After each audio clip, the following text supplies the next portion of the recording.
running on my face. I can't find it. It's PB time. All right, folks. The internet guys were hating on us for a little while, but we got it working. Let's make sure we're actually live this time. Blame Trump. We know why. All right, now let the show begin. Let's see. StreamYard. Yep, StreamYard's working okay. Okay, we're actually live this time. Thank you, Lord. Welcome.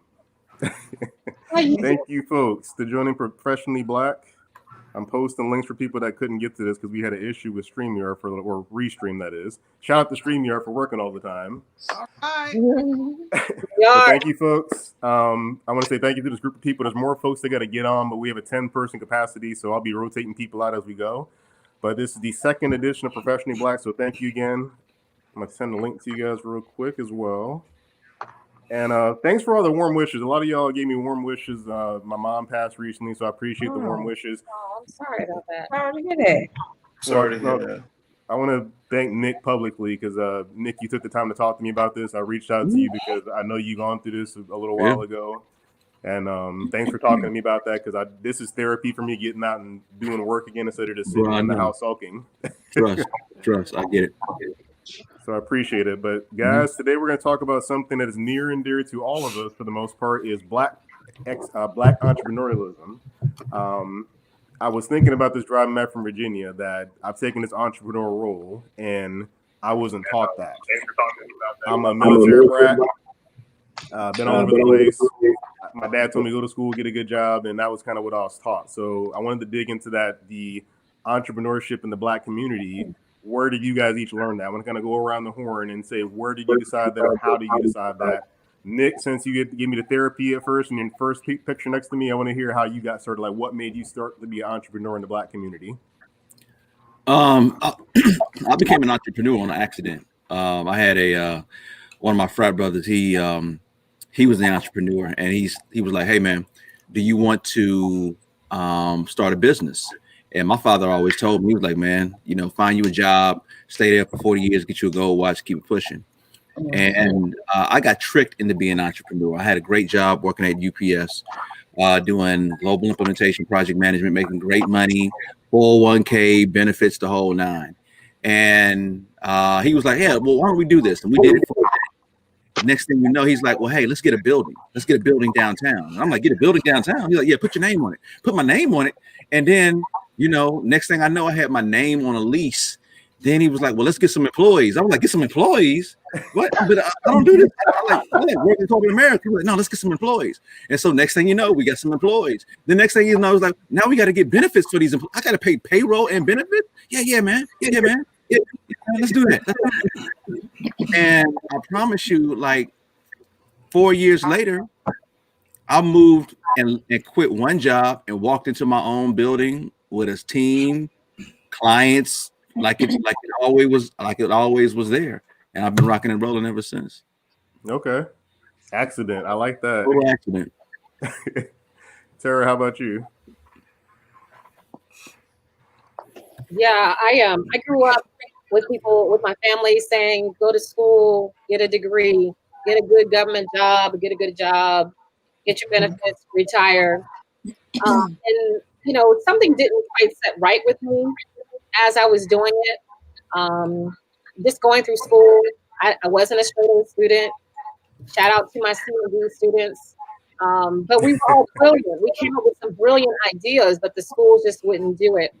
I wanted to be an entrepreneur. I was a interim president and CEO of a credit union in Atlanta, Georgia. I decided I wanted to quit my job and be an entrepreneur, and I failed miserably at it because I didn't P right. So I didn't plan, prepare, position, and phrase correctly. I thought that I could figure it out on my own, but that cost me $50,000. So that was my $50,000 vacation, if you will. I thought that I could DIY being an entrepreneur when I could have paid a coach $3,000 to tell me what to do and how to do it right and make $50,000. I wanted to figure it out myself and not pay her and end up spending $50,000 and had nothing to show for it. And then I had to go back into the workforce and I felt so defeated. and I felt like a failure. But then I realized that, I can still be an entrepreneur and still be an employee at the same time. And my job is going to be my first corporate sponsor to my business. So my job will sustain my lifestyle, give me the opportunity to go to the conferences, pay for the coaches so I can build my business the right way. And so when I did that, that's when I became successful at being an entrepreneur. And I started the organization Dualpreneur to help other people with side gigs to know that you can do both and you can transition into being an entrepreneur. So that's really how I did it. I had to fail miserably at it first, thinking I can do it myself. And then when I realized it takes a team to build an empire, that's when I became successful at being an entrepreneur. Okay, so you the same thing. Your parents did a good job. Yeah. Ike, how about you? I know you had a long journey and a very interesting journey. So what got you into the entrepreneur game? Yeah, man. The entrepreneurial spirit is in my family, man. My grandfather was like the Warren Buffett of our time. Dude owned real estate out the wazoo, businesses out the wazoo. I mean, just estates all over the place. But I actually got pushed. I got forced into entrepreneurship. I went through, you guys have followed my story on LinkedIn, probably. You've heard me talk about this a little bit. I carry one of the few distinctions of having made and lost, 7 figures plus a couple of times. The first time that I lost that, we actually ended up filing bankruptcy. And after filing the bankruptcy, we were trying to get back on our feet. And so I was back out there trying to get a job. And at the time, I couldn't find a job for the life of me. So you got to understand that after having been severed from employment at the time, if you looked at my resume and you were going to bet on somebody who could find a job, I was probably a safe bet. Mm-hmm. I had 2 professional licenses as a CPA, as a CFP. I'd worked for 2 of the big 6 accounting firms in the country, graduated top of the class, always promoted at every position that I'd been in. But when your when your season is up, it doesn't matter if you're walking around with $100 bills asking people to hire you. Your season is up, and you got to know when seasons change. And I'm very stubborn by nature. And God, in His infinite wisdom, made it distinctively clear that even if I tried to pay somebody to hire me, it wasn't going to happen. Because I went through 18 months with an incredible resume of going door to door, trying to get my way back into, the professional accounting industry. And every door was shut till it finally dawned on me, okay, this is obviously not where my destiny is. And once I made the switch, I finally got to experience what I'd heard coaches. I love what our sister said before. She didn't pee it right. She didn't prepare. She didn't plan. She didn't pray. She didn't praise her way into building a good business. But once I made the transition from being an employee to an employer, whatever mountaintop experience that I had experienced before as an employee, it didn't even compare. Because for the first time in my life, I honestly got to a place where I was actually experiencing my former annual income as an employee as my monthly income as an entrepreneur. Would never have happened had I stayed stuck with this idea that my place of destiny and purpose was as an employee and not as an entrepreneur. And your family is, what's your descent for your family? Nigerian. Okay. I want to kind of go through as we go through this to figure out, culturally, which cultures kind of focus on entrepreneurship versus other ones. Pierre, Mr. Jamaica. Well, you don't know already, all the Jamaicans. You don't know already, all the Jamaicans. How about you, brother? What was your start? Coming up, watching, and living color. you said Jamaicans have 10 jobs. So, my parents, they always doing some side something. So it was ingrained in my culture that you just had to have something on the side because your job is not going to pay you what you're really worth. And you have to accept that. And my mom did a great job at really telling me, look, listen, you want to make some more money? Go sell this, go sell that, go do this. And she just showed me, hey, look, You got to go out and go get what you want, you know. And if you have a job, that's great. But what are you doing after the job? You know, we got a lot of hours in the day. So she would always say, look, what are you going to do? What are you going to do next? I said, I want some more money to go buy these G.I. Joe toys. I was little, right? You're talking about really little. I want to go get Star Wars toys. This is when I was little. She said, okay, well, then you need to go find something to go sell. So somebody else. So I became a salesman. I was selling all my brother's toys. Oh, man, I used to get beat up because my brother would be like, look, if you keep selling my Star Wars for this G.I. Joe, y'all can kind of see where we are in age. You know, G.I. Joe was the thing for me, and Star Wars was the thing for him. But anyway, that's what it was, you know. And Jamaican people really have it's ingrained in the culture, you know, for you to not only just have a job, but make some money on the side.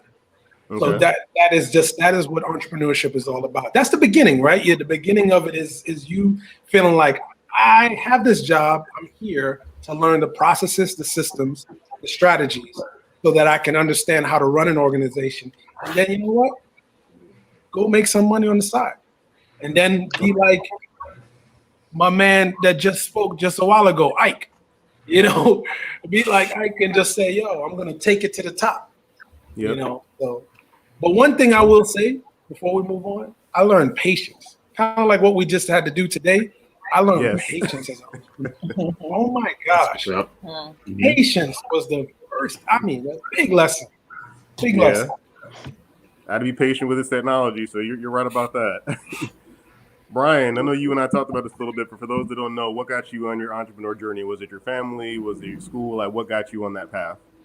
It was not my family. It wasn't school that got me on the path of entrepreneurship, because when I was in college, I got a degree in biology, was going to go to medical school, and I didn't get in right away. So I said, well, I'm going to go and try to do healthcare sales, because I got a master's degree in biomedical science. And I said, for sure, I can get in healthcare and sell. And so I actually started building some sales skills to get into healthcare. And they told me, well, you're a nerd and you don't have any personality. I'm like, well, how do you know that? I don't even have an interview yet. I tried to get the hookup, I tried to get the connection in, and it never worked. I never got the connection. It was a good old boy network, and I was closed out of the network that I wanted to get into. And when I started working for Paychex, that's the second largest payroll provider in the nation, I really got a lot of skills, but the idea was to move on and go back and work in healthcare, because that was where the money was. And I looked at my coworkers and they're all excited about, oh my God, I met my quota. And I was like, I can care less about quotas, and I can care less about the money that I'm making for some other company. Some of the top reps were making $200,000, $300,000 of just payroll business, bringing it in for paychecks. And I'm like, well, good for you. That has nothing to do with me, because that doesn't increase my take-home pay. Yeah. So I looked at some of the top reps, and they're bringing in $250,000 of just payroll. And I'm looking, you're bringing in $250,000 of revenue, and this isn't even this is an ancillary service. So I'm looking at it like, in 4 years, I can have a $1 million company on my own. So the light bulb clicked when I started adding up the math. And then when you think about what comes with payroll, oftentimes people get health insurance benefits, and that's very lucrative. That pays very well. It pays monthly. Like my first health insurance client, I think I was making $300 a month. And I said, oh, is this my commission check? They said, oh no, this is every month. I said, what? I said, okay, every month? I said, okay. So all the companies I signed up for payroll, I could have, when I was working with them, I said, man, I could go back and sign up a third of these people, and I can make $3,000, $4,000, $5,000, $6,000 a month. And I said, oh no, this is math. Yeah. Yeah. I said, I'm not working for anyone else. So what I did was I transitioned to a job that allowed me to have days off during the week. And when I was at work, I had two phones. I said, okay, hey, I'm gonna come set up your payroll. Okay, I'm gonna be there tomorrow. And people are coming and saying, oh, Bryon, good job. You got another appointment? Yes, I did. But that was a lot in my own pocket. but I just never fit in any corporate environment that I ever worked for. Never It's like did. terrorism mentality with the side gig. You were doing the side gig thing, building up, so that's a smart way to do it. Right. And so for me, I've been in terrible work environments. I mean, I think every environment I worked in was terrible, but it taught me also how I'm not going to be as a boss, how I'm not going to be as an employer. I'm going to have a great work environment, but I really believe that I've been destined to be other people's bosses and actually bless the people that I work with and help them provide for their families. So once I got my mind wrapped around that, I just said, I'm leaving. Perfect. And then we had a comment here that Noel said, shout out to the people in their side hustles. I'm Jamaican, so you got through the Jamaican part there, Pierre. And Christina, how about your journey? I don't know a little bit, but everybody else might not know. So what got you on this entrepreneur crazy path you're on? Well, mine is somewhat similar to everyone else's, where, I mean, while I was growing up, the big thing was government. So I'm in the DC, Maryland, and Virginia area. So like my aunt, she retired from the government and she's getting a pension check that's 80% of her salary, right? She's chilling. Gone are those days. So while I was growing up, that was the big thing. I'm just like, you've got to go to school. You've got to get a good job. You've got to just work up and save for retirement. And then you'll be set. And then I graduated college and was like, wait, where are those jobs? They're not here. They're gone.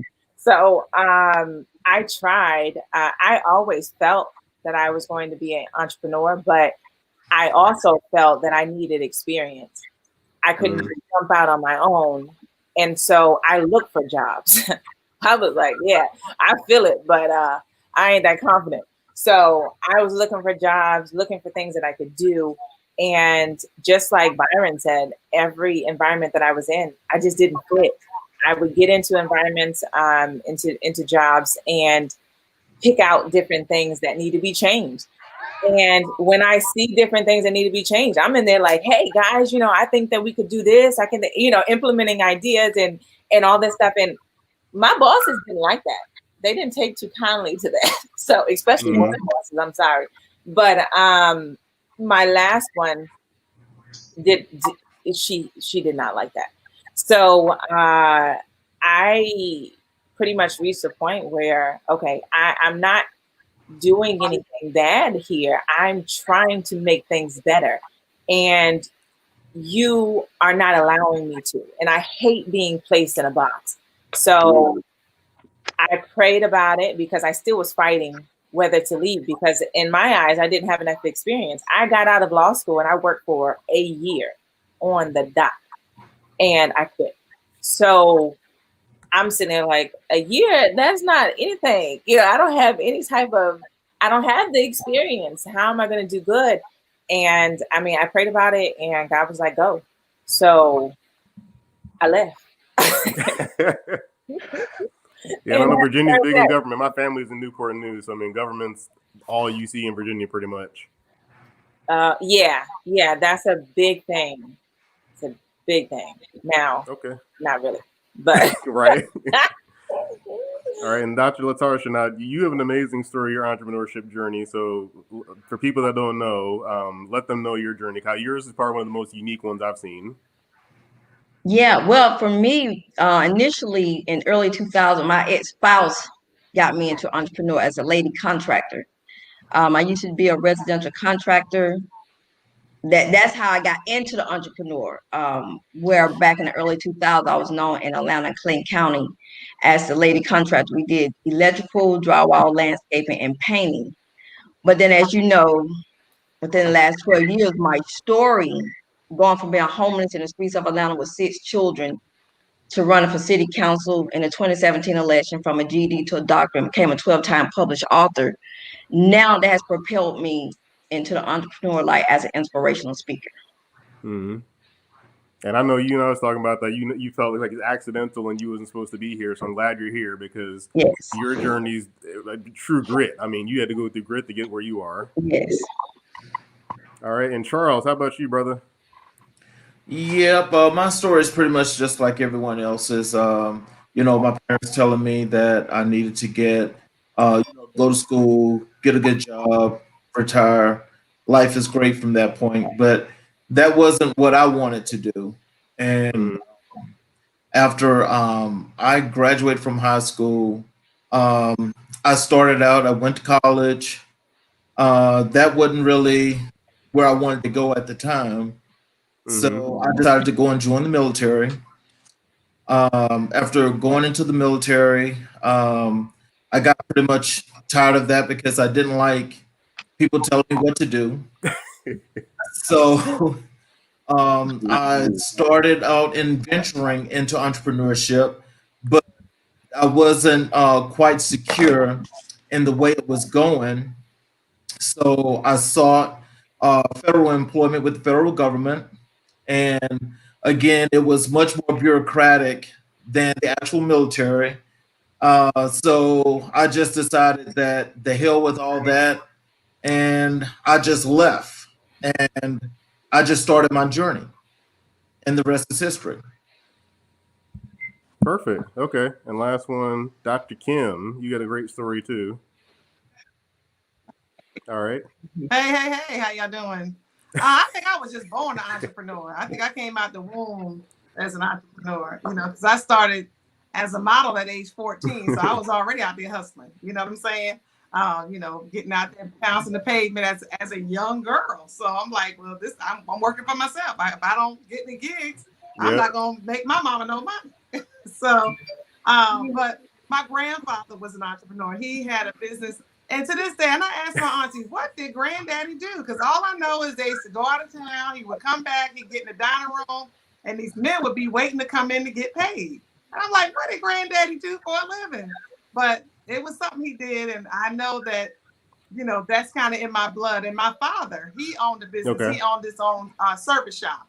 So he dropped engines and transmissions and did all that type of stuff. He taught us how to change our oil and what to do if we had a flat tire and things like that. So I learned a lot from that, and then seeing them run their business and be the boss, I'm like, well, I got to be the boss. Now I did, I had to deal with that in corporate America because I needed to learn and know the tricks of the trade. But I've been doing entrepreneurship for pretty much all my life. So I'm going to softball this one out there. So we all kind of heard similar.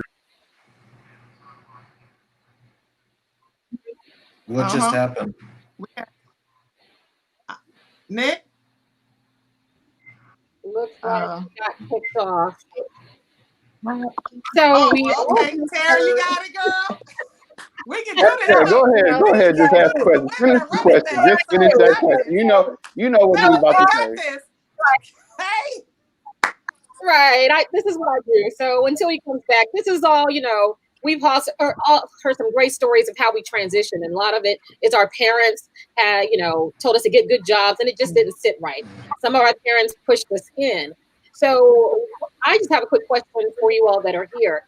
Tell me, as an entrepreneur, what was one of the biggest challenges for you to become or to get into entrepreneurship? Mine was fear. Mine was the fear of failure. And I just had this so scared of fear until I embraced fear. Until I embrace failure, because if I'm not moving, I'm not failing, but I'm not moving. So I'm not going to be successful. Failure is a part of success, but that fear paralyzed me. So if I got overwhelmed, I just did nothing. But what was one of the challenges you faced with starting out as an entrepreneur, and then how did you overcome it? So let's start with Pierre. Well, the biggest challenge is not knowing what I didn't know. Like, I just felt like, oh my gosh, I want to do this. I want to be a speaker. I want to be a trainer. I want to be a coach, but I didn't know what I didn't know. So I had to embrace that. And once I embraced that, then I had no fear. I'm coming from football into that space. So coming from football, it's like you're coachable. So I literally was like, okay, well, whoever out there can help me, I'll listen. Who can help? Who can help? I'm serious. I literally was like, okay, who can help? And then I started to research, and I found a mentor who graduated from the same college as me, Cheney University, Pennsylvania. Daryl, Coach D. Andrews, right there in Delaware, your neck of the woods. And I reached out to him, and he said, oh, I can help you out a little bit. Next thing you know, bam, things started to work. And then God started to move. And when God started to move, Christina, you know what happens, right? What? No time. So that's what happened with me. I seriously, I really felt like, oh my God, I don't know what to do. And even till this day, there are so many things that I feel like I don't know, and I'm still learning. And with that being said, I just continue to just keep speaking to other people that are where I want to be. And I go back and talk to the people that are where I was. Exactly. Right. Yeah. That's good. With me, Tara, with me, it was my passion. I started my business, doing fashion shows. I just took $500 in a dream and said, hey, I'm gonna produce a high fashion runway show in Orlando where all they know is Mickey Mouse, right? So I did that and I dominated the market in doing so. And then also just continue to perfect the craft of what I was doing and my passion of doing that. And it kind of just rolled into doing events. Then people started reaching out and calling me, hey, you can get a lot of people together. How did you get 500 people in that ballroom? How did you get this? How did you do that? And then people started to want to get the knowledge and wisdom that I had. And I said, well, I need to put this in the business plan because they need to pay for this. So I started, doing things that way, and people would pay for services. That's why my company, I always say a la carte, because again, I can hang the lights, I can put down, I can do all the production piece. I've been there, and I learned through trial and error. I think the biggest fear, I don't know if I had any fear, because you said, Tara, you had fear. I just said, hey, I can do it. I had faith. I believed in myself. I knew that I could do what I knew how to do. And I just did what I did and turned it into a business. So what was a challenge that you faced that you were able to overcome? Like, we all have that one challenge that was money. Okay. Everyone keeps it real.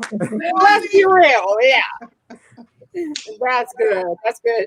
Welcome back, quick, Carol. Yeah, this technology is fighting me today. I'm gonna catch up with the comments real quick. I just took over, and I heard you. You did a good job. It's a family affair.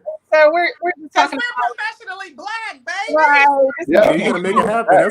That's what it's being black. You gotta make it happen in the worst scenario. Sorry. That song just ran in my head. They're good. Real quick comments though. Hold on, real quick, Tara. Bryon. Okay, can I ask Bryon a question? I just want to say the comments real quick to catch up real quick. Hold on. Diana out there in Florida. Hey, Diana, thanks for jumping on. Ruby Simmons said, this is nice to hear from new entrepreneurs, to hear from seasoned entrepreneurs. So we're all seasoned now. If you didn't know you're seasoned, you're all seasoned now. Beverly McPherson in Dubai. Hey, Beverly in Dubai. I need to go visit you out there. And then Noelle's out there in the Bay Area.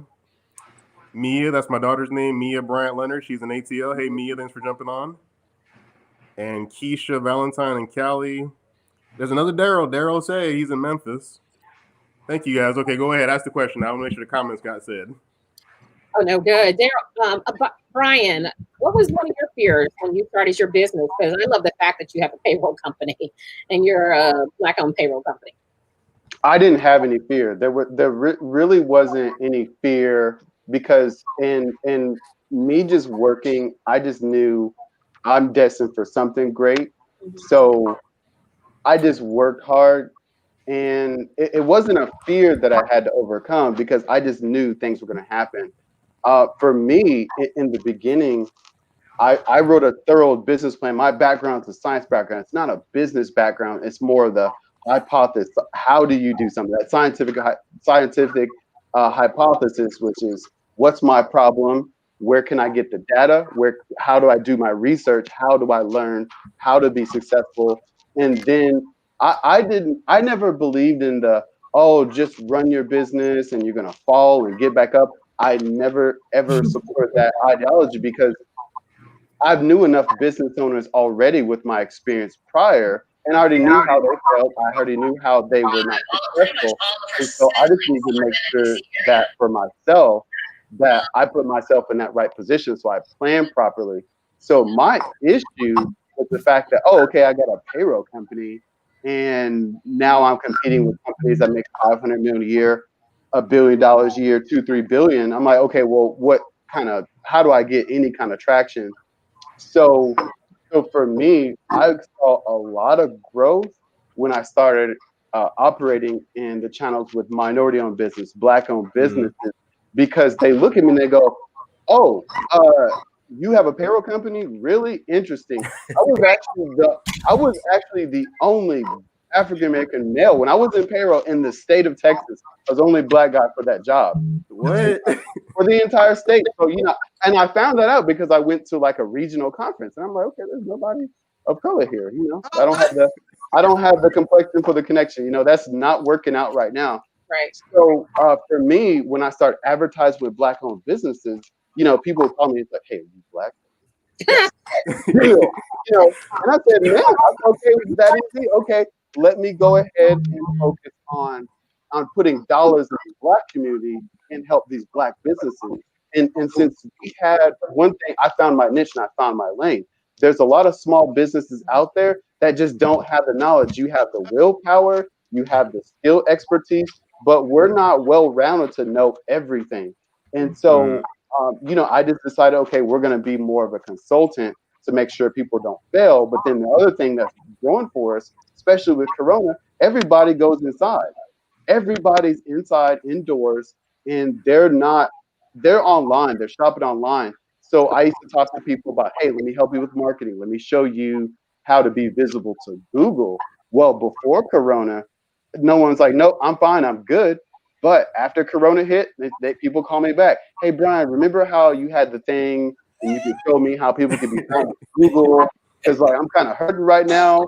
So can you help me get my name out there?" And so business for us exploded, but it really just started with the plan and just finding ways around the corporations and their marketing team to find my niche was my biggest issue. So Bryon, what I love, the one thing that you said, you had a business plan, and I love the fact that you era, the if then, this is the problem, you create the solution. What I also love is that you took the seeds in the beginning when people didn't know they had an issue. So when they had the issue, they remembered you. A lot of us are still concerned, especially small business owners. They don't want to cross-sell, upsell, promote certain things because when they hear no, they just stop. Well, the no is usually not now.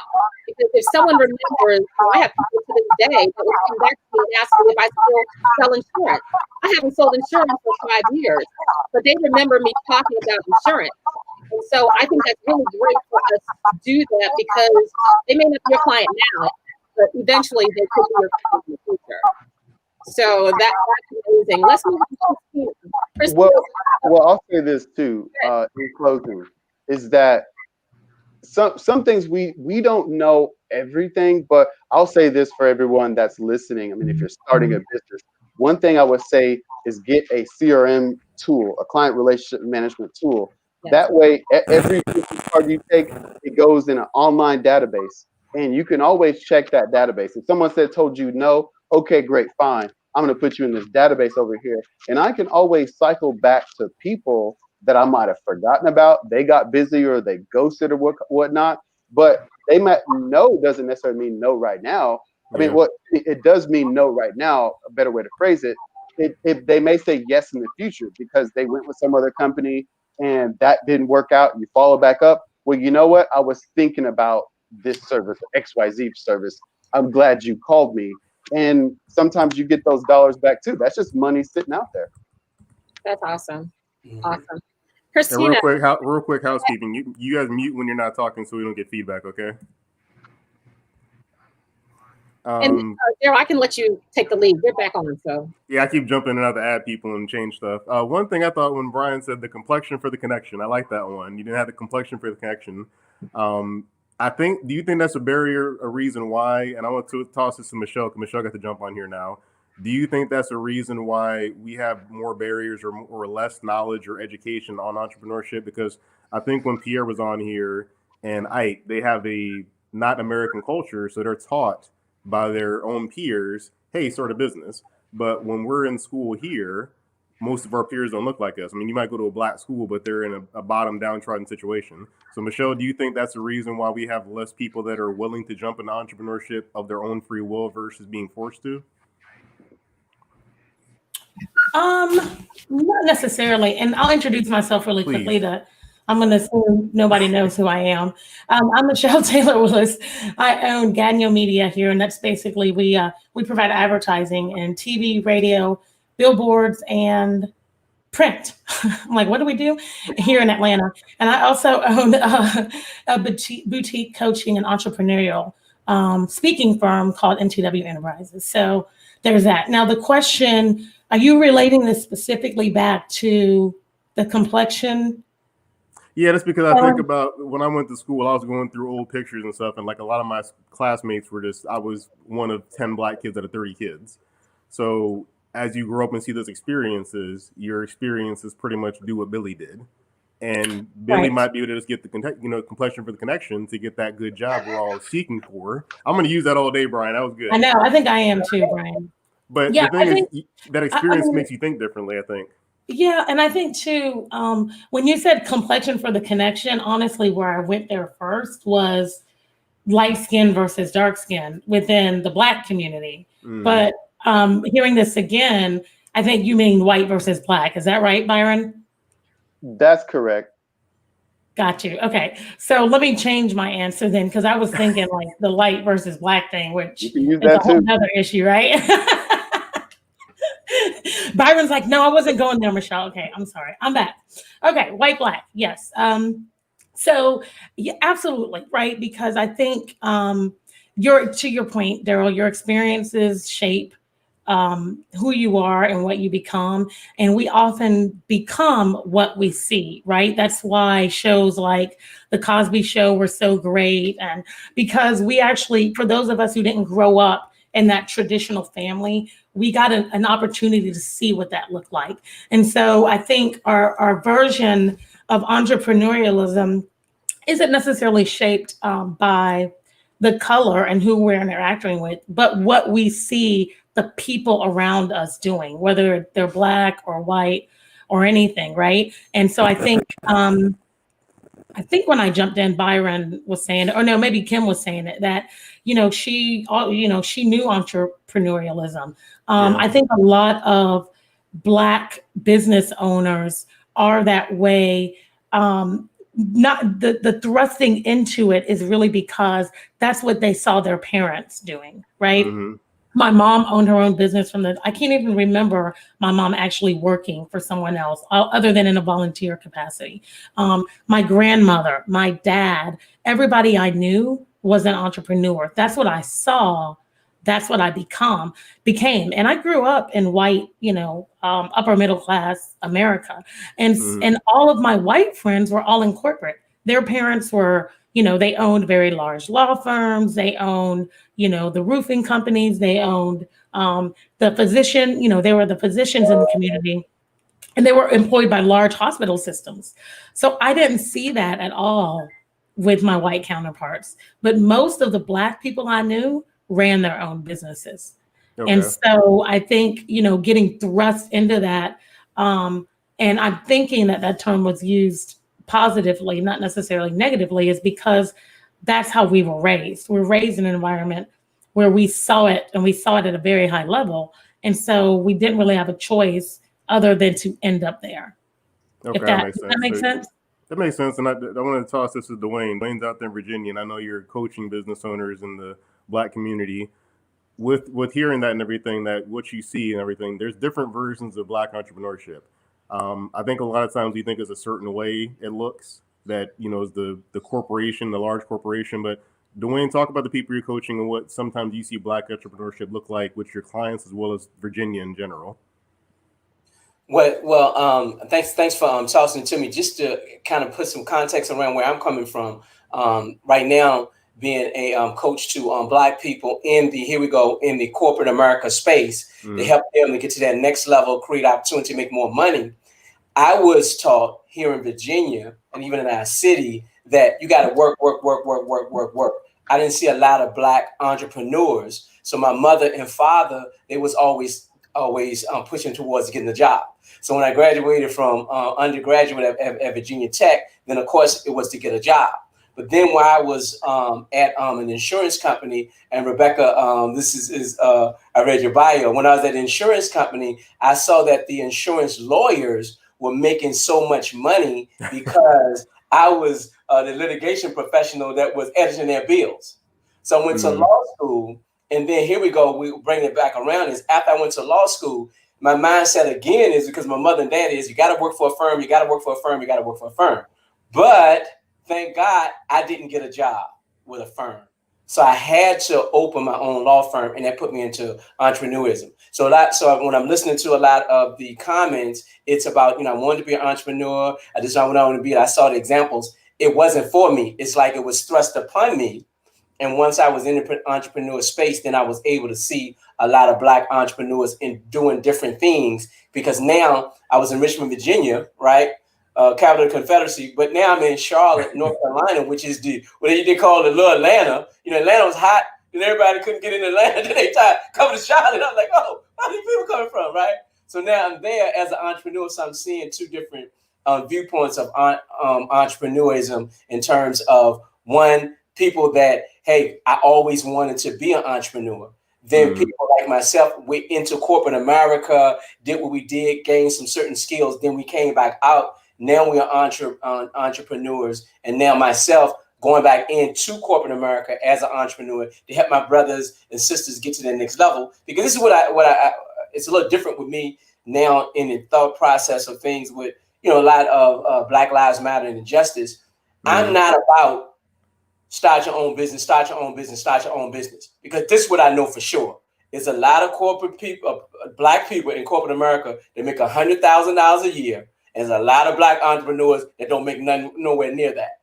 So I don't, so entrepreneurship is not for everyone. It's for me and it's for us. But I think you got to align with what your purpose is, what your skill sets is. And then what Bryon was like, I knew I was going to go, I knew I was going to make it. I was going to get there.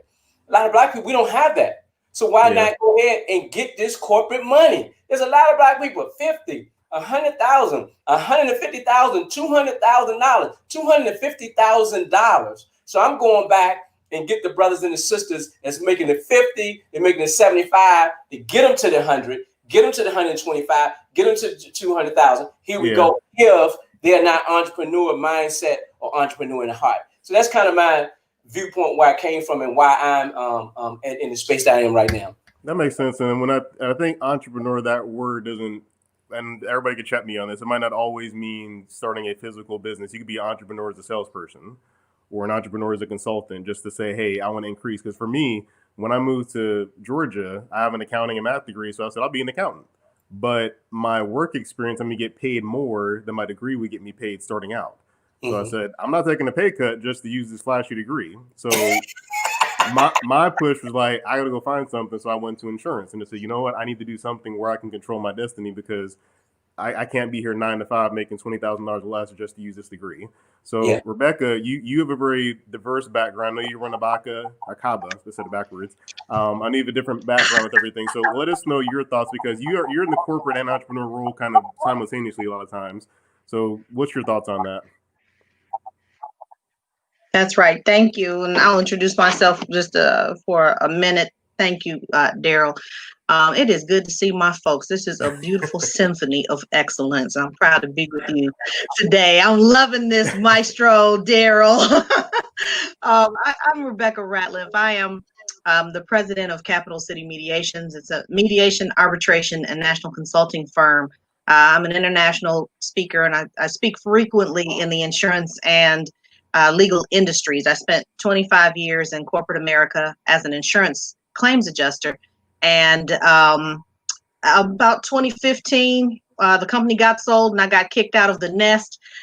Just things were changing. I didn't get laid off or anything, but it was obvious to me that my purpose was calling. And so I decided that it was time to do something different, and I learned the gift of surrender. I know some of our friends on the phone have talked about that. When God decides to elevate you, he makes it impossible for you to be comfortable where you are. And so with no fear, I took some money out of my 401k and I launched my own mediation practice. I'd spent 25 years in mediations from the defense side, and now I do some consulting for defense lawyers, but I also consult plaintiff lawyers and tell them what their cases are worth. And so historically, Black people, because of our disenfranchisement, we haven't had the resources. We've been kept from the resources that allow and enable entrepreneurship in our community. And so I always had a business on the side, but I want to make a distinction. There's a difference between having a side hustle, having some hustle in you, and being a hustler. And so one of the things that we have to do is learn how, I think it was Tara that talked about being willing to invest in yourself and build the infrastructure that can help you make your business sustainable. And that's something that, that we, as Black people, we don't do. We have a business, but we're not really in business. And then times come and things change like COVID, and then we're struggling to figure out how to stay afloat. And so it's important to be willing to invest. We spend a lot of money out there, trillions of dollars in the marketplace as consumers, but what do we own and what do we control? And I took my transferable skills out of the insurance industry. You're right, Daryl. In insurance, we have employees and entrepreneurs. There are so many roles. Our affinity colleagues are lawyers, which is why I was able to make a transition into the legal field as a mediator and arbitrator. I took my subject matter expertise that I built over those years, and I was able to transition. There are people in corporate America making a whole lot of money. That's exactly right. Our agents in the insurance industry are our entrepreneurs. And I'm the visionary founder of a program, the Impact Program in the insurance industry, where we accidentally, I'll say, but we really didn't. We founded it at Morehouse, and a couple of other colleagues and I have started founding programs on the campuses of FAMU, Bethune-Cookman, Savannah State, and North Carolina Central to attract and educate students and engage them for opportunities, career opportunities in the insurance industry. Because that's right, everybody's not built to be an entrepreneur. And insurance touches everything for my insurance people on this forum. Insurance touches absolutely everything. Everything we do is related in some way to an insurance policy. And so there's a lot of opportunity. And Diana put a comment on here. Rebekah, yes, we all know our purpose and it's our calling. So she agrees with you on that. And then thanks for explaining the different definitions of hustling, she said. It's true, though. I mean, because, I think Dr. Holden, you have a good, you had hustle in you, but then you made it into a actual business. I mean, because I was thinking about being a single mom with 6 kids and being homeless. That was hustle initially in you to figure out, I got to figure out how to get these bills paid and all that. So for someone that's been, the applause from everybody, from all the adversity you found, what was the trigger for you to make it into a business versus a hustle? I think a lot of Black folks have that. They have a hustle, they have something they're good at, but making it a business, what was that thing that made that transition for you? Well, for me, like you said, coming from, and I think my story kind of reaches and inspires people no matter what situation they're in as an inspirational speaker. To be 35 and homeless with 6 kids, uneducated, underemployed. And like you said, the hustle to work my way up from rock bottom. Now I have a personal development company. I have to go back and help others. Once I liberated my 6 children and myself from homelessness and hopelessness, everything I do as an inspirationalist, as a speaker, inspiration clothing line. I just released my Christian comic book 2 months ago. And it just now, everywhere I go, I think just a story of inspiration. I think we're living in a time people want hope and inspiration. I didn't come from corporate America. And so my story is totally different from a lot of the amazing panelists on here. So I think people, I'm not traditional in a sense. So it's nothing about me. God dropped out in 10th grade, had 4 kids by 22.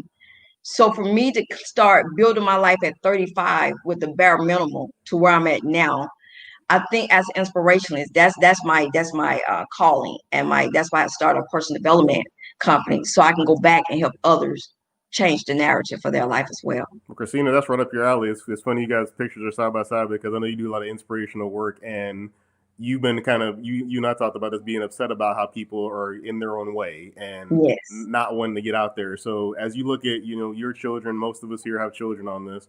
What do you think as a mom is the thing we need to do for our kids to help so that they get that, like Pierre had and like Ike had, to have them want to at least look into entrepreneurship? Maybe it's not for them, but at least look into it for them. What do you think is the key to help the next generation with that? one of the things that I pride myself on is making sure that I am looking and paying attention to my children's natural gifts and talents, what they like to do, and not necessarily forcing something on them. It's my daughter may pick up something. She drew a car the other day, and it actually looked like a car. And I'm like, oh shucks, and she drew something else, and I was like, oh, we might have an artist. And I see myself like, ooh, okay, art classes, we got to do this, and then I'm like, no, slow down. Let's just take baby steps and just allowing her and my son to just kind of explore what it is that they like and getting them different things that are geared towards what they enjoy. And just that exploration piece, because I know I guess in my life, it's been hard for me to kind of step out of a box that people have put me in. So it's been difficult all throughout my life. While I was growing up, it was, you can't be a housewife. You can't be this. I see so much more in you. You're going to be this. You're going to be that. And in my head, I thought being a housewife was bad. Oh, you're not going to make money. I have to do something in computers or this and that. Being a woman, I got to be in a man's position and show them that, I'm tough and I'm smart. Don't look down on me. And since I've grown up, that's been my persona. Just like, what? I can do this too. And I felt like I needed to be in business, or I needed to be speaking about something that was really technical in order for people to understand that, hey, I'm smart. So when I quit my job and I'm home with the kids, I struggled because all this time I've been told, you can't do that. You're more than that. And I'm like, oh my gosh, I'm a failure. I'm this. Well, then I'm like, wait, who said that? Yeah. Was that me or was that somebody else? So that's what I mean of just putting yourself in a box and kind of getting out of your own way and determining what it is that you feel and what you think about yourself versus what other people are saying and navigating through that. So I try to be aware of those things and really just push my kids to understand, one, self-love is a huge, huge thing, and it's a basis of everything. So if I can teach my kids self-love, how to love themselves and just be self-aware, and also the spiritual aspect. Oh my gosh, already how I feel about that. But if they're grounded in those two, honey, anything can happen and they'll be unmovable, unshakable, and unbreakable. That is what I'm trying to build in my kids. So I know they're smart. I know that they're going to catch on. I'm not really worried about the grades. I'm not really worried about this and that. As long as you have those pillars. Daryl. So that's my thing. Yes. Hey, Daryl. Go for it. Oh, I just want to piggyback off Christina.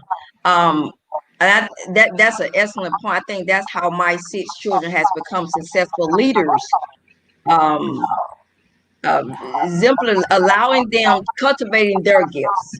And then for me, my legacy to my 6 children is service to others. And so they turned around and used my legacy that I gave them, which was the only thing that I possess. I feel like as an inspirational leader, speaker, a transformational leader, it starts in the home first. Then we go out and help others. I don't believe in going outward as a professional and your home is life is in shackles. But for my 6 children, like you said, Christina, I just nurtured their gifts. Now they're serving military, college student, authors, entrepreneurs themselves. And so that was the key for me as a leader first, to give my children an example of servant leadership. And so that's how my kids became successful. And crowd, I just want to say this, okay? Next week, my last child will be 18. So we really should have had some glass of wine. So I raised 6 children. Everybody's 18 or 31. I'm done. I did it, y'all. I've done it. So thank you, Michelle. It was hard. It was hard. I told my kids if it wasn't for COVID, I should be at the airport when my son turned 18 that Saturday with a little rolly bag, heading to the beach somewhere with a coconut. But yeah, so I'm excited that I successfully led them out of homelessness and hopelessness, and now I'm inspiring others to do the same. That's fabulous. I think that's amazing, and that should absolutely be congratulated. That's huge. Thank you, Michelle. Yes, absolutely. I have to jump off. This has been absolutely amazing, everyone. I look forward to connecting with everyone. If you are a dualpreneur, I want to stay in contact with you. Just go to dualpreneur.net. That's everybody that has a side hustle. So if you have a side hustle, you are a dualpreneur. We love you and we want to support you. But, you know, Daryl, you did it again. Thank you so much. Thank you. Looking forward to connecting with everybody that's online and offline. So you all have a great one. And I want to bring Benji into something with Michelle. Go ahead, Michelle. Hey, Daryl. Yeah, I wanted to just touch on real quick, like the Tara was talking about the dualpreneurism thing, and I think one of the things we miss sometimes when we move into this entrepreneurial space and then into business ownership is the value really of the corporate experience. And now this is just my perspective. I understand some people might disagree, and that's completely fine. But one of the things I see when I work and when I have worked with entrepreneurs over the last, 10, 15 years, is there's a missing, especially Black. Okay, I'm going to talk Black since that's what we all are on here, right? There's a missing of the fundamentals of how to run a business. And so we end up as solopreneurs forever, for a long time. And we end up, instead of catching a paycheck from the man, now we're just fighting and chasing a paycheck from ourselves. And so if we make that decision consciously, that's fine. If we want to build and scale and grow, it's not. Because the fundamentals of business, or the lack of our understanding and knowledge of those fundamentals of how to build and grow a business, are not there. But guess where they are? In corporate America. So I encourage a lot of people who are, running business, or who want to run business, or who are having trouble in fundamentals, running businesses. I tell people all the time, there's no shame in working in corporate America. And if you work in corporate America, you should work in as many different, verticals, as many different positions related to your field, and not to gain as much information and knowledge on how Fortune 500 companies run businesses, because clearly they've gotten it right? Yeah. They've been doing something correctly. And so part of what makes great people successful and significant is surrounding themselves with people who are already doing what they want to be doing. If you're the smartest person at the table, you should switch tables, right?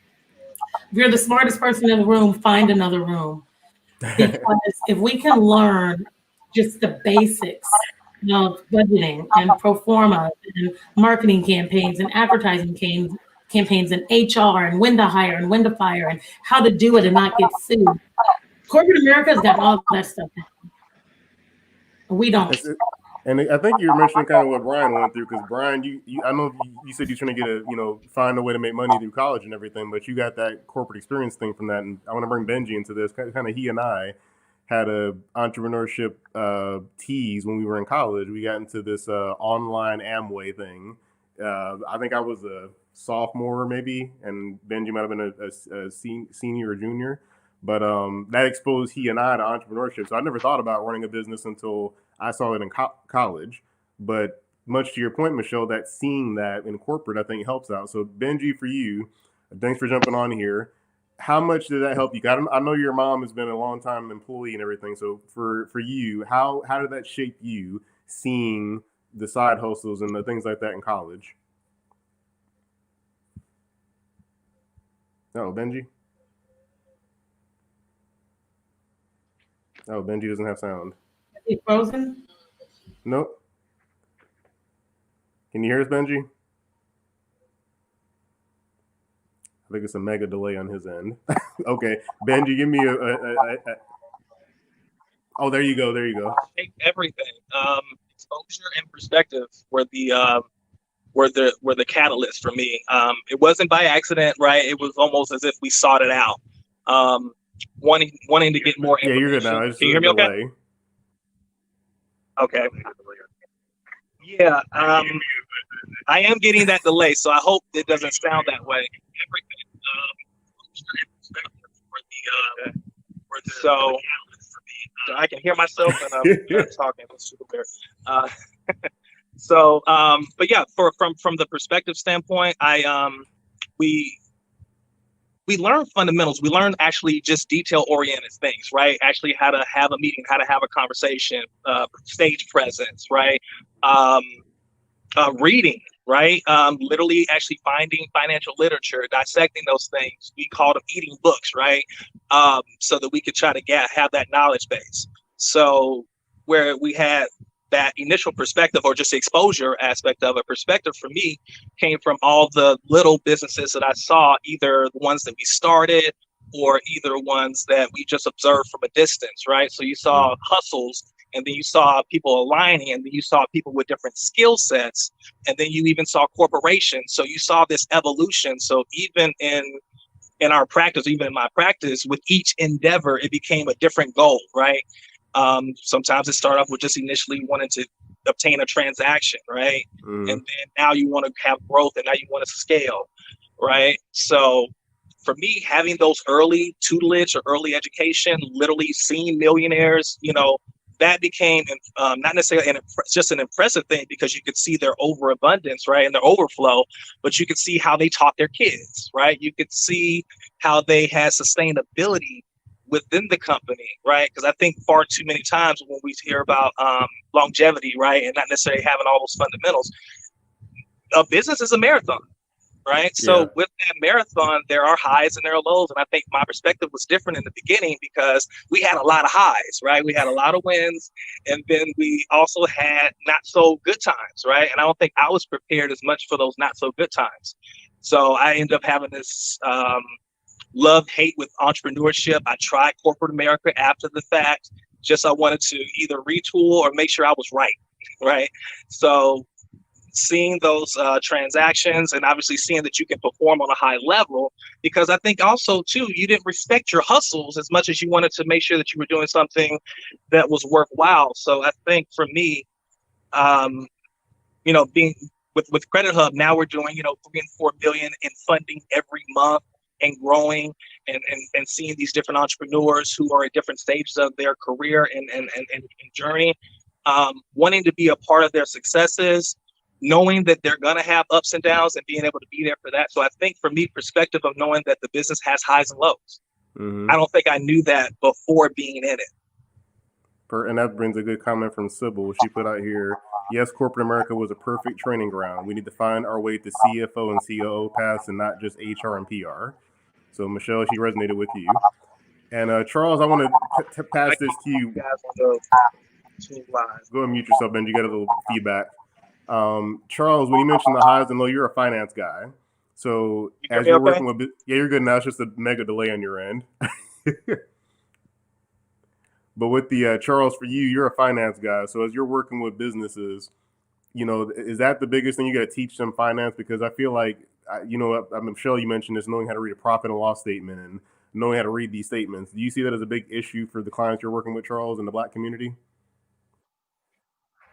Yes, that is a huge issue. For me, I enjoy the teaching part of that, but also what I can say from my observations is that you see how a lot of mistakes are being made financially, to where basically they're either losing money or they're putting money in the wrong place. And so it's the matter of actually helping to guide them along so they can understand what's most beneficial and what's not. So sometimes I think a lot of them have also taken on the the situation of actually wanting to have so many employees, more employees than what they can actually afford. And so that in itself also leads to these financial situations. I know nobody's perfect, but I know that, just in the learning phase, to where something that I'm working on right now is basically trying to put together workshops and seminars to where people that want to get into entrepreneurship or those that are in entrepreneurship, just teaching them some basics about finance and how to maintain their businesses. Because I think right now, well, with the situation that we're in now, that is with the COVID situation, I think pretty much this is the time now where all of us as Black-owned businesses pretty much can go back and we can have something to give back to those that are trying to come up. Yeah. That pretty much strengthen the Black community as a whole and in general. For one, knowing Finance 101, then also, just knowing how to grow that money and, how to create generational wealth to where they will be able to teach that to their kids or whomever they're leaving businesses to, so everybody can learn what finance is about. Yeah, Jake Roberts had a good comment about that too. So financial literacy in general is across the board a needed resources for all communities. So Rebekah and Michelle, the two AKAs, I want to softball this to you too, because you're heavily in Akaba, and Akaba works with many businesses. So I know Jay Bailey, when I went to that event, he was talking about the financial literacy and everything. What is it we can do as professionals right here? Like, all of us have a platform, all of us have people we talk to, people we know. What do you two think, as moms and as women in the community, is a great first step for us to help this entrepreneurship and this financial literacy for the Black community? Well, I'm glad you asked that question. Actually, I had written down Russell Center. So we're on one accord. I'm the president of the Atlanta Association of Insurance Professionals. And as I mentioned earlier, insurance touches everything. And we are right now striking a partnership with the Russell Center and President Jay Bailey there to be the financial literacy arm of the Russell Center for Innovation and Entrepreneurship. And I'm really proud of that because it will involve different components: insurance, investments, finances, and insurance and also other investment vehicles to narrow the wealth gap in our community. So that's important. I do want to mention ICABA as well. ICABA is the International Career and Business Alliance. It is the largest online network of employees and business owners of color. You can read about us on icabaworld.com. But what we've got to do is we have got to stick together. We have to support Black businesses. We put so much money out into the stream of commerce and not in Black businesses. When you mentioned Michelle and I both happen to be proud members of Alpha Kappa Alpha Sorority Incorporated. Now we see Kamala Harris as the presumptive vice presidential nominee. Not presumptive. We making that thing for real. That's not presumptive at all. That's gonna happen. We say that because he has to be nominated at convention, but that's gonna happen. So there isn't. We're gonna have two choices in November, and everybody's saying on all the news outlets covering Kamala Harris that she is a member of Alpha Kappa Alpha. But not only that, she's a member of the Divine Nine. And so what we say in the Divine Nine is that a dollar should pass through at least 9 times. It should touch hands 9 times before it leaves our community. At least 9 times because of that relationship. Our organizations were founded at a time when it wasn't popular to even be Black and be in college. And so we mentioned college. Michelle also mentioned corporate America. College gives you a refining. Not everybody has to go to college. I understand it's not for everybody. And you may agree or disagree, but college does provide a refining that you don't get when you don't go to college. And it is the same even if you go to a junior college. There's a process, like Michelle mentioned corporate America. I liken it to that. There are certain processes that you can go through in order to train yourself, whether it be in reading or different subjects that will prepare you for life and business. You also mentioned Amway. My husband and I had an Amway business. There are certain things that you learn in businesses like that because there's a system. And so you learn. People shy away from network marketing businesses, but you can't get in every one of them. But I'm actually a fan of the right models. Not every one is the right model, but Amway was a great model. because it teaches you, like you said, business support materials, teaches you about reading, teaches you a systematic way to get things done, teaches you that you don't do anything alone. None of us survive in this world alone. Michelle? Yeah, I think two things. I would echo, sorry, I had to come off mute. I would really stress again this financial literacy part, because again, I believe that 99.9% of our challenges in our community are economics. It's financial related. And of course that goes back, a lot of that is not in our control, but some of it now is, right? We can't fix the past. We can't, change what wasn't. But now we have to begin to control what we can control. And my thought process is it all starts back with empowering and arming around financial literacy and financial education. And I know when all of this stuff, I might have said this on the last time because I was kind of on my high horse about this for a minute. But when all this stuff kind of broke out, with the race relations again a few months back. And, my white friends would ask me, what can I do? How can I help? And I would be like, put a fund together to teach Black kids about money. Put a fund together to stress in your level, at your PTA level in public schools, that we need financial literacy programs in kindergarten.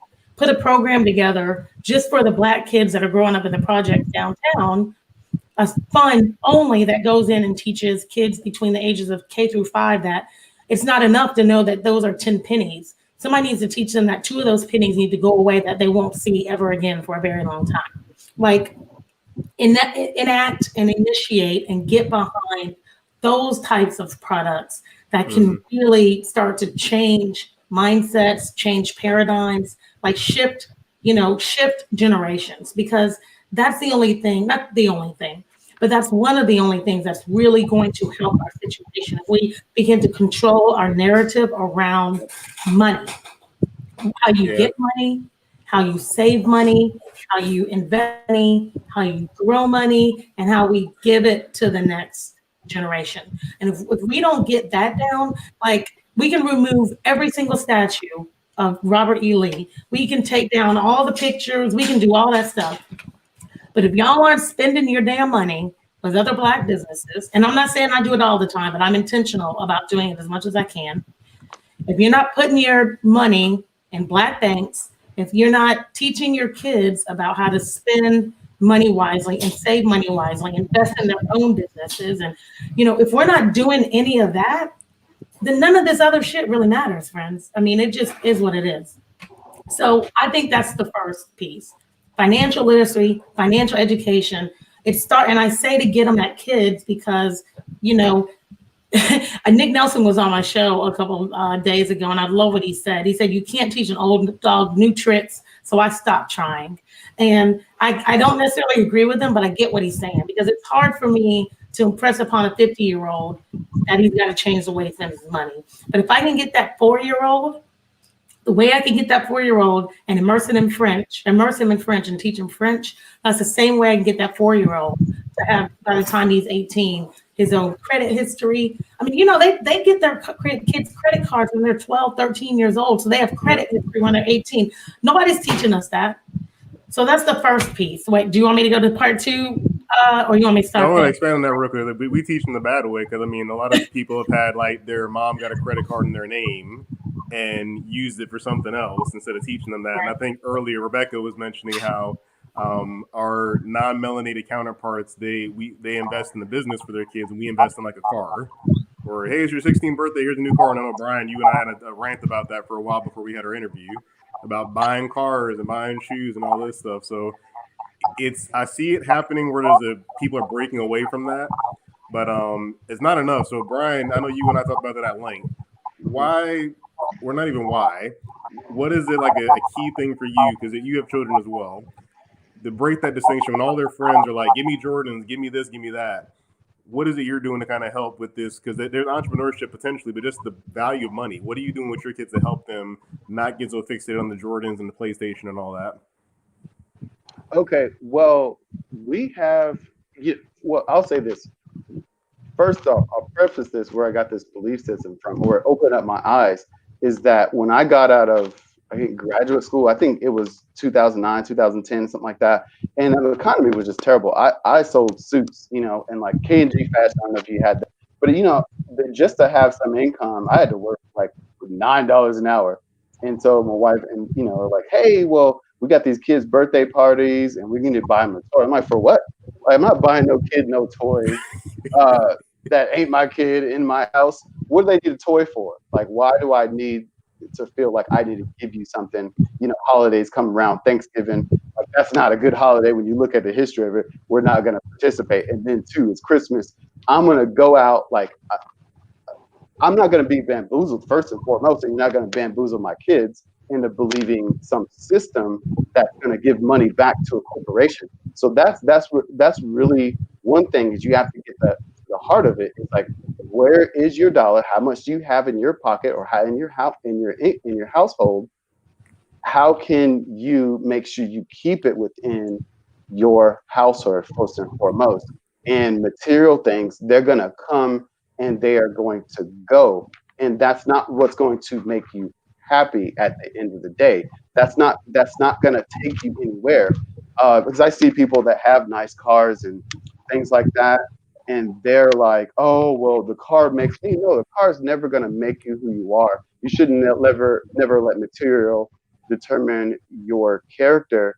And what we've been talking about is we've lacked the education within our community, and then also that actually has been brought about because of policies in our nation. No 40 acres and a mule. Those things like that. That has a perpetual effect on being able to see the next generation start a business. If we can't get housing and get a house for $10,000 that's worth $500,000, then we don't have that $400,000 of equity to play with.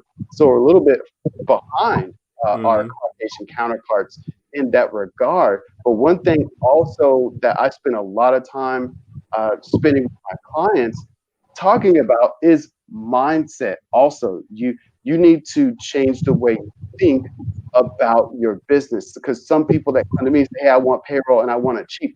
I'm not going to be the cheapest provider out there, but what I can give you is value. I can educate you. Yep. I know that a lot of the clients I see, I could say, I know what your income potential is going to be. I know you're going to be locked in exactly where you are because of your mindset. You may make $500,000, but you're never going to go beyond that. And the reason why they won't go beyond $500,000 or $300,000 is because they have the wrong mindset. If they're looking to not invest in their employees, you're not going to make it. You're not going to do well. You're not going to grow your brand because those people are actually perpetuating your brand. So you can't attract people that way. If you say, hey, I'm going to not report my income, or I'm going to write off everything that I can see, I'm not going to report my income. So then if you don't report your income, or you're trying to get around paying taxes, that's the problem itself, because your strategy shouldn't be that. It should be based on the fact that everybody's going to jump off the live now, Bryon. They're like, wait a minute, I got to tell them everything I'm making. Everybody's going to leave the live now. They're like, what? Bryon saying the wrong stuff. No, video over. Yeah, well, what I'm saying is that you have to get past that tax hurdle of, all right, well, I'm going to try to not pay taxes. No, try to find out how you can not think about paying your taxes. Try to find ways to elevate your business. Yeah, and I want to catch you on some comments real quick too. Noel put on here, I would love to talk to you all. I work at an organization that works with underserved youth and financial capability and building generational wealth. We'd love to talk more with each of you. So there's her email and her webpage for us to look at later on. Thank you, Noel, for that. Jake put knowledge around saving and investing. Yes, I'm 2 years out of just hitting zero due to poor financial decisions in my 20s. And Jake, I love your support you do for this series here. Putting out there the honest truth. In my 20s, I made some bad decisions, so now I'm at zero. So that's important to catch up with those things. And somebody put starting at 529 to not buy material things. So that's the better way to go. And lastly, Beverly in Dubai. She said, for holiday spending money, our deal with our daughter, she would save and we would match it. That's a great strategy. I think about when I wanted a piece of music equipment when I was a kid. It was about $2,000 probably with this music equipment when I was heavy in the rapping and everything. And my dad said, I'll go half on you with it. So I spent my entire, spending my working time. I got to save this money to buy this equipment. But it taught me the value. And like, if I need something, I got to save for it and get to that. And Charles, as someone in financial services, go ahead. You have something to add to that? Yeah, I just wanted to ask you a question real quick. The young lady that wanted to speak, that's pretty much a segment of some sort that I was actually that I'm trying to reach.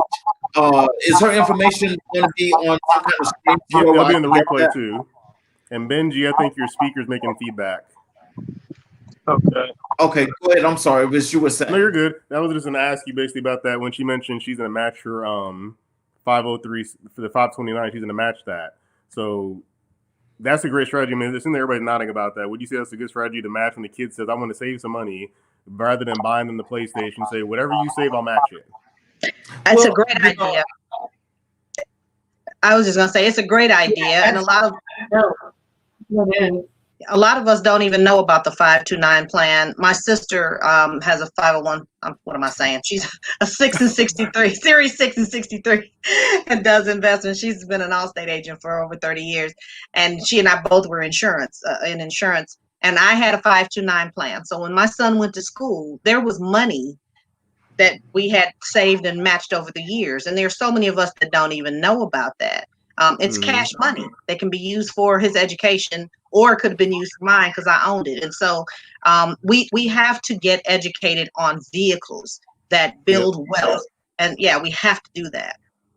I agree 1,000,000%. As I talk more about insurance and the fact that, life insurance is an investment if you get it the right way, and it can have cash value and tax-free income. I didn't know that for the first probably 4 years being in insurance. So someone that's in the field of insurance, the first 4 years, my dad let me know when I went to the funeral, he's like, I don't believe in life insurance because as a young man in the military, somebody pitched it to him like it was a gamble.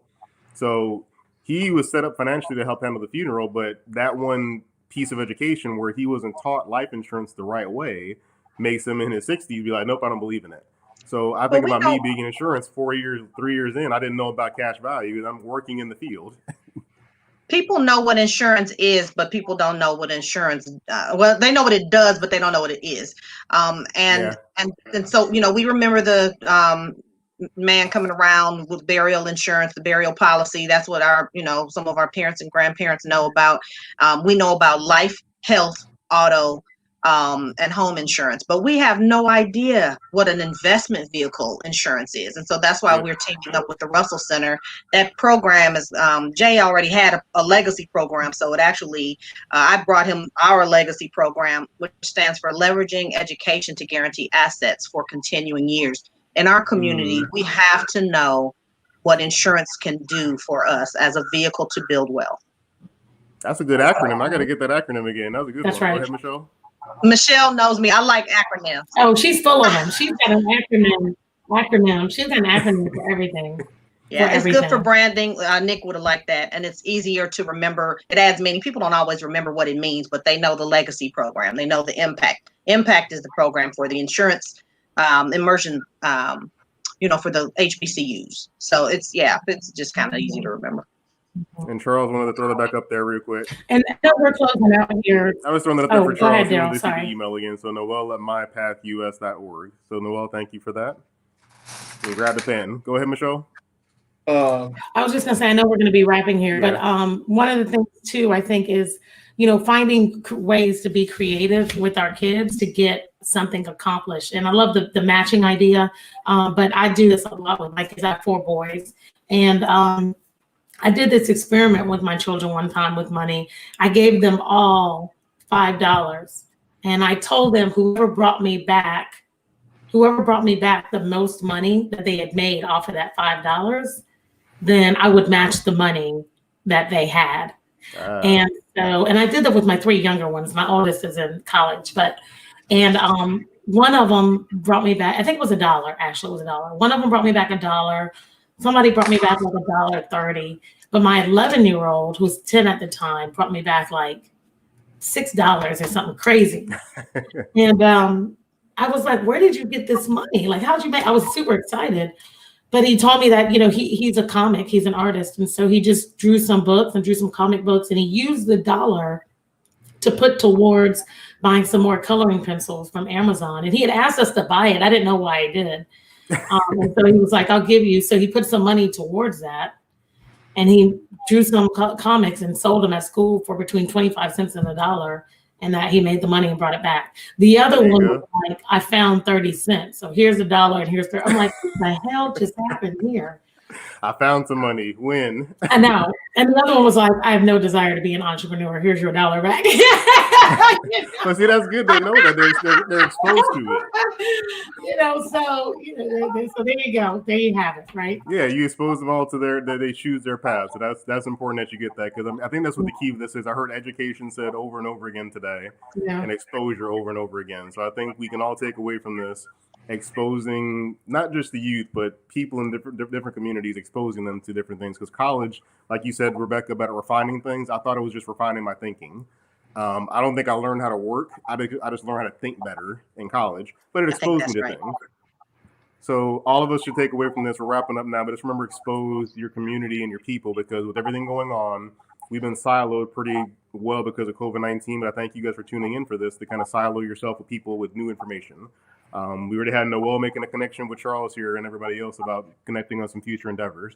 So guys, just remember that the reason I do this is therapeutic, to talk with other Black folks. A lot of communities of color, especially in Atlanta, is kind of like, I can't talk to you because you don't have what I have. It's very much a facade kind of place for the most part. So I like that we can get here and be honest and genuine and be real. Let's just talk. Let's just be friendly with each other. Let's learn from each other. So thank you guys. Everybody kind of had to jump off in and out through the series, but thank you for tuning in the whole time. And thank you, Daryl, again for doing this. Great job always. No problem. I said it at last minute. I was like, oh crap, it's happening Wednesday. Or Tuesday. I got to put a post out for it. But so thank you guys for the technical issues. We wasn't working with Restream the first 30 minutes, so it wasn't PC time. We was on time. It was technology issues not working for us for the first 30 minutes. But thank you. Please tag someone that needs to see this and follow the hashtag Professionally Black for future updates, and connect with anybody you saw in here. The other reason I do this is to showcase smart, melanated people. All of you do something I don't do. So please connect with these people to learn more about what they do and engage their businesses so you can help grow yours and grow theirs. We will catch you guys next time on Professionally Black, and please be safe and please wear a mask. And early voting starts in Georgia on October 12th. If you want to vote in person, October 12th is early voting. So don't worry about mailing a ballot in. Take your butt down to the polling station early. October 12th is when it starts in Georgia. Wherever else you are, look it up online. Please go vote. Please go vote. Please go vote.